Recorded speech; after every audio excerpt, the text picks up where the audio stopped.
Americans or this or that. You got to try to speak from the heart. And they did.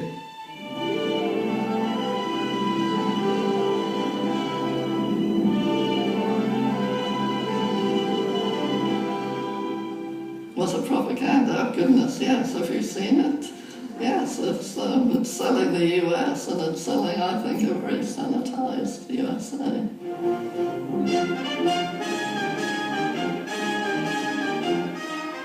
Of course it was propaganda. They were Cold Warriors. The difference is I believe they genuinely believed it.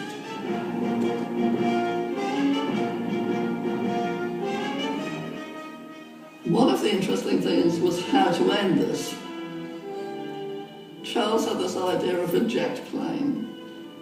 Ray still felt this might be a bit hard-edged, could have military implications. We never had an ending. And one day Ray walked in and said, "Forget-me-nots." Charles said, "Okay, forget-me-nots."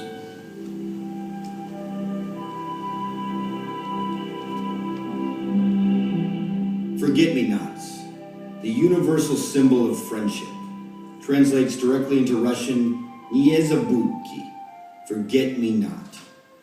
They describe Nikita Khrushchev with tears running down his cheeks. So you have this wonderful sort of double ending of the simplicity of the flower, but then this forget-me-not. And it worked like the best Hollywood movie. The Moscow show made Charles and Ray newly famous, not as designers of furniture, but as communicators. Communicators who used images rather than words.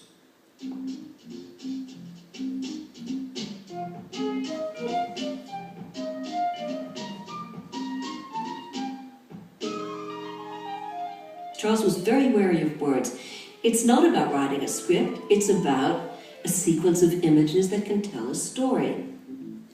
In the Eames film Tops, there are no words, just pictures.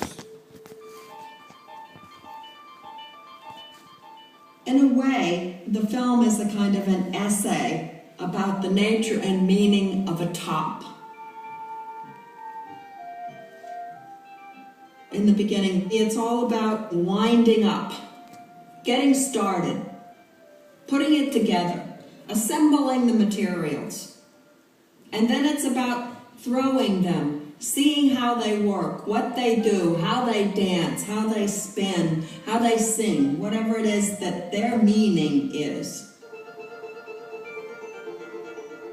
But then you come to one moment where there's an architectural plan on the tabletop, a blueprint, and what spins is a thumbtack.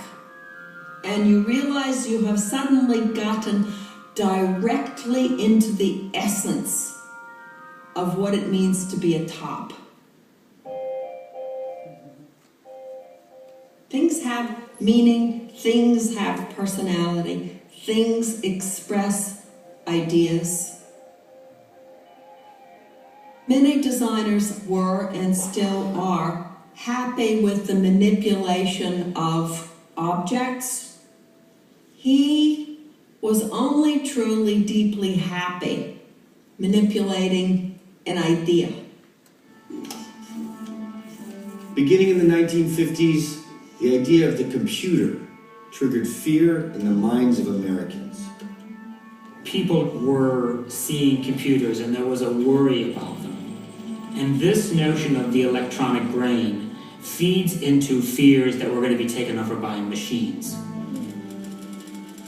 At the time, computers were synonymous with just one company, IBM. What was IBM's product? Big vacuum tube machines, huge room-sized machines, building-sized machines, so that the average individual was feeling this is an alien science fiction type invasion of my privacy. How do you combat that? IBM turned to the Eames office. To overcome the computer's PR problem, Charles and Ray set out to humanize it. Properly related, it can can maintain a balance between man's needs and his resources. It's done in this, what to us today looks really corny. These are information. But at the time, this was thought to be radical to do a film for a science company like a cartoon. Something has now emerged that might make even our most elegant theories workable. And you go from the abacus, as human problems become more complex, people invent more complicated machines to solve those problems, and the culmination of that is the computer. This is a story of a technique in the service of mankind. It's not going to take over the world, it's not going to be robots. It's the logical evolutionary progression of man developing products to solve problems. Charles's visionary interest in computers helped to bring IBM into the Eames office stables. But it was not expertise that made Charles and Ray indispensable to the rapidly growing company. You sell your expertise, you have a limited repertoire. You sell your ignorance, it's an unlimited repertoire. He was selling his ignorance and his desire to learn about a subject. And the journey of him not knowing to knowing was his work.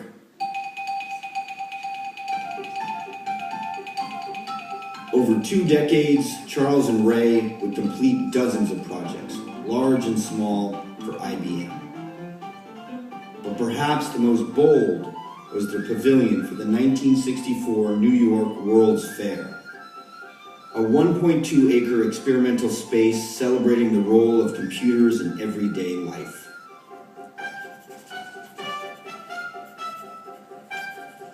I was drawing the stuff as fast as he could conjure it up. And they came up with this idea of putting the theater up on top of these trees. And so I knew they're going to have these plungers going into the ground. They're going to move, 400 people up on this ramp. And I knew, as a designer, I was going to have to figure out some way to make all that happen. And he's just so excited about this thing. And then I'm just standing there like that. And I said, Charles, this is just nuts. And he says, yeah, and no one has told us not to do it. For the show in Moscow, they had used 7 screens. But at the IBM Pavilion, there were 22. Charles was very big on making people feel welcome. You don't just get them in an auditorium and show the film. You have a host. But it was very hard. Everything you said not only had to be memorized and rehearsed, but it had to be timed so when you pointed to this screen, what you were talking about appeared on the screen, and the same with that screen and all the others. But the problem was the host had a nervous breakdown. As Charles and Ray's reputation as visual communicators grew, so did their list of corporate clients. N is for navigation equipment, network protectors, nuclear plant control, nuclear reactor plants for surface ships and submarines. Westinghouse, Boeing, and Polaroid all trusted the Eames office to solve their problems.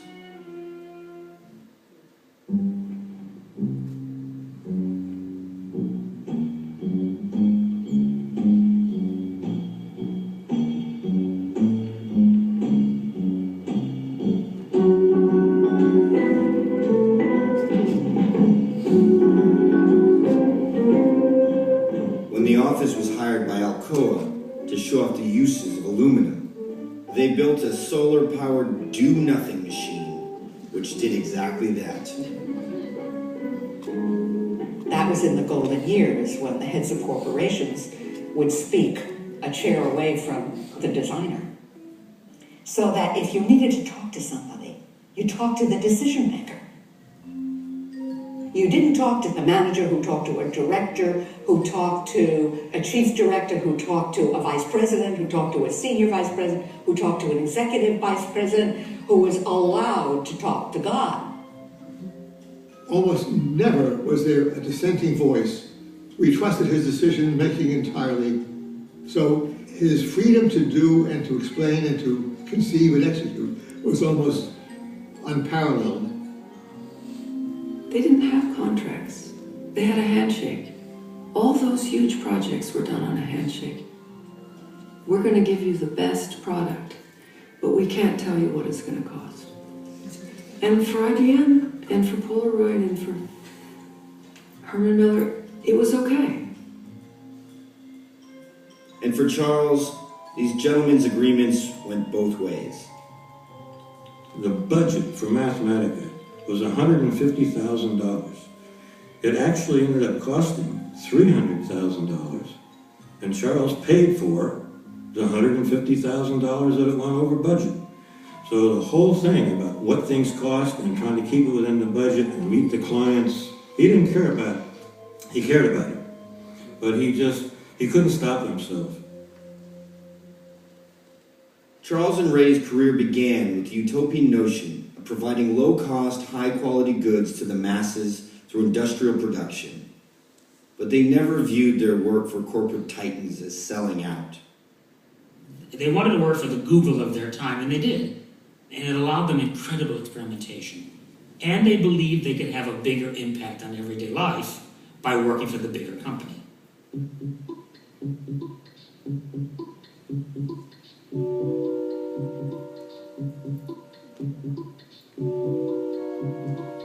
IBM shared Charles's concern that American kids were falling behind in math and science.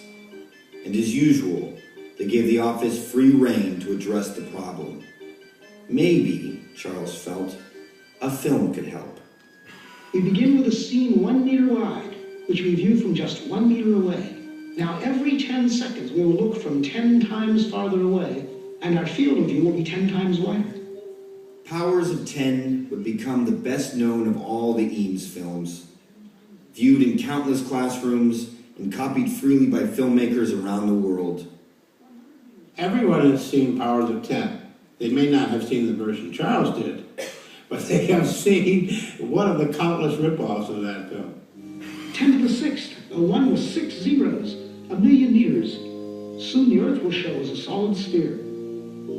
Nobody had done a movie like that. How can you fail doing a cosmic zoom in and out from all that is? And so the concept is all by itself mind-blowing. The trip back to the picnic on the lakefront will be a sped-up version, reducing the distance to the Earth's surface by 1 power of 10 every 2 seconds. There's excessive information, dizzying information. 10 to the 9th meters, 10 to the 8th. Like in a chase sequence in a movie, everything is going by so fast, it forces the observer to choose the information that's truly important, which is the car or the person that is running away from you, i.e. the idea. 1. We are back at our starting point. Eames was aware that, in fact, that this was somewhat dizzying and it wasn't possible to get all of this information across in a single viewing, and that was fine. What he probably didn't know was that he was also looking into the future of audio-visual perception. The pace at which we receive information today is as fast as he was doing back then. As a single proton fills our scene, we reach the edge of present understanding. As time went on, Charles became more and more and more interested in ideas, especially science and mathematics. Ray was less engaged. I mean, I'm no mathematician, and I'm not an architect, I haven't had certain training, so I just try to help in any way I can. I don't stop to think whether I can, I just go as far as I can. And if I can, I can't. I think Ray may have suffered from a feeling of marginalization because some of those last projects were heavy on ideas and not as heavy on the kind of visual richness that was Ray's forte. She's no longer as instrumental in the entire thing. she can apply an aesthetic, she can dress a set and so on, but she's no longer as